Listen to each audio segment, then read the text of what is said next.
Hey guys, PacSam here, and when my first video on this channel was me introducing my traditional beatdown deck, which, is my first deck I ever had, and I recently ordered some cards online, and they're my Gravekeepers, so I'm going to be profiling those for you guys today. Now, these guys are currently 16-1. I've won 16 matches. I've only lost one of them, so I'm feeling pretty good about that. I've only had this thing for like a week.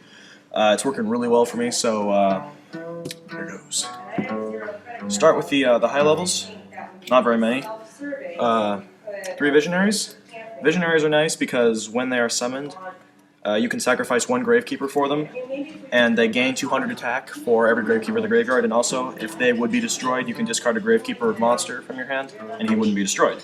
So, like, if you activate Torrential Tribute, everything on the field would be destroyed, but say you discard, like, a Spy or something from your hand, then he wouldn't be destroyed, everything else would be, so it's cool like that. 2 Chiefs from Fair Servant Front and Guardian. These guys are cool because if you sacrifice them successfully, you can special summon a Gravekeeper from your graveyard. 3 Spies for Field Swarming and some nice defense when Necro Valley's on the field. Recruiters, because they are so amazing you have no idea. They can be used for basically anything. Like with Descendant, you can sacrifice them to destroy cards. You can sacrifice them with Chief, and you can get a card to your hand, and then you can resummon it again because of Chief's effect. And every time he goes off the field, you get a card to your hand. And usually what I put in my hand when he's destroyed or sent to the graveyard are these, Commandants, because what I do with them is I'll immediately send them to the graveyard, and I'll put a Necro Valley in my hand, which is obviously pretty much the staple of the deck. You need Necro Valley in this deck, otherwise it's not even half as good. 3 Descendants from the Merrick deck. I think they debuted in the Merrick deck. They might have been sometime earlier. I think they came out in Star Trek Blast. I really don't know. All I know is that the first time I ever saw them were in the Merrick deck, and they are from the Merrick deck. These guys are cool. Tribute to face-up Gravekeeper, destroy a card your opponent controls. That could be their front row, their back row, anything. 2 Guards, return a card to return a monster from their field to their hand. Priestess, when they're summoned, Gravekeepers have 200 additional attack and defense, which is nice if you stack it with Necro Valley. Assailant for destroying high-level monsters, because nowadays higher-level monsters have a lot of attack but not much defense, and Assailants can switch them to defense mode before the damage step. 3 Necro Valleys. If you don't have 3, you don't have a Gravekeeper deck. 2 Stells. Put 2 Gravekeepers in your graveyard to your hand. 1 Solidarity, because all the cards in here are spellcasters. 1 Burden of the Mighty. This thing goes in with any deck, I swear. Field Barrier to protect my Necro Valley.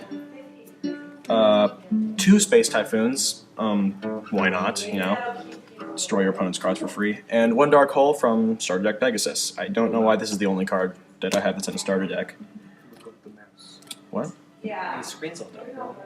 Okay. Yeah.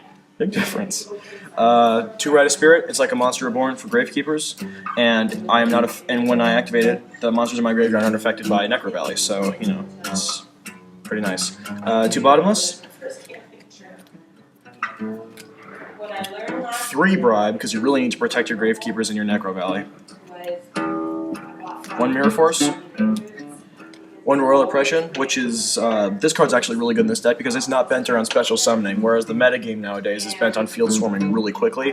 Like, 6 Sams, I guess X-Sabers can kind of do that now. Blackwings and Dragoon. Oh, yeah, for sure. Basically what this does is I can pay 100 life points and negate a special summon. It's continuous. Oh yeah, you. Oh man. And Worms. No, well, Worms aren't too bad, but anyway. Pay 100 life points, negate a special summon. Both players can use this, but I only have like 7 cards in here that special summon, and obviously I'm not going to get them all out. 1 Scrap Iron, which is great. Torrential for, first turn if I don't summon a monster. And recently off of the ban list, I think, I know it's not on the ban list, I don't know if it's taken off, Deck Devastation. This card is perfect for Gravekeepers because about 90% of the time during the duel, your monsters are going to have at least 2,000 attack. For anybody who doesn't know what it does, because this is sort of kind of an old card, you sacrifice a dark monster with 2,000 attack or more, and then you get to look at every monster on your opponent's side of the field, face down or face up, and every card in their hand. And for the next 3 turns, any card on their field or in their hand with 1,500 attack or less is immediately discarded or destroyed. Great for quick draw. Mm-hmm. It's really nice. I mean, I love this thing. So anyway, those are my Gravekeepers. 46 cards. I love these guys. They really haven't failed me yet, other than that one duel I lost. But even then, though, it was that one duel. Yeah, that one. We don't talk about that one match. It was Redbeard actually beat me. So thumbs up for Redbeard for beating my at that time 13 win streak. Anyway, thanks for watching. Add us to friends list, subscribe, thumbs up, do whatever you want, and we will see you. Except flame us.